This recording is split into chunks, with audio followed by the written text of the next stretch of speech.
One of the special uses and most productive uses of pointers is to use a pointer as a function argument. When we make a call to a function, we pass by value rather than passing by reference. If you're used to Visual Basic and some of those, you'll know some of the difference in that. Passing by value means that we make a copy of the original variable's value, its contents, and we send that copy into the function so that the function knows what the variable's value was at that time when it was called, but it can't affect the original variable. It can't get back to it to do anything. All that a function can do is return a single value, and that may not be enough. If we're dealing with arrays or things like that, we need to be able to pass the whole thing to the function. But because of the way the language is written, we cannot pass things like strings or arrays or groupings of data into a function. We can pass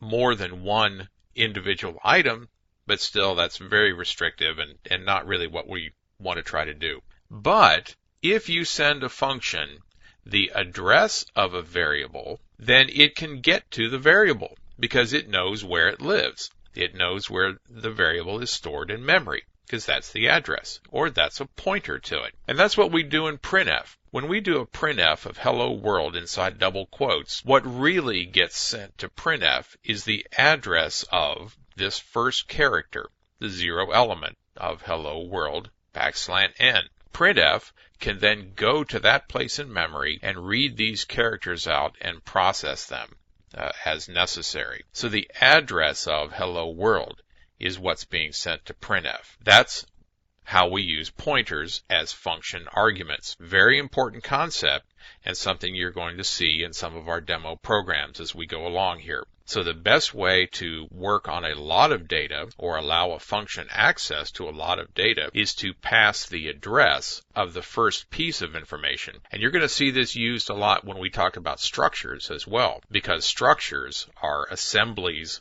of different kinds of information. So far, we've taken a quick look at arrays, and we know that they are assemblies of single types of data, a whole bunch of characters, a bunch of integers, things like that in an array. But a structure, we're going to see later on down the road here, structure is an assembly of different kinds of data, and that's where we really get some power going. When we pass a pointer to a structure into a function, the function has access to everything within that structure. So pointers and function arguments.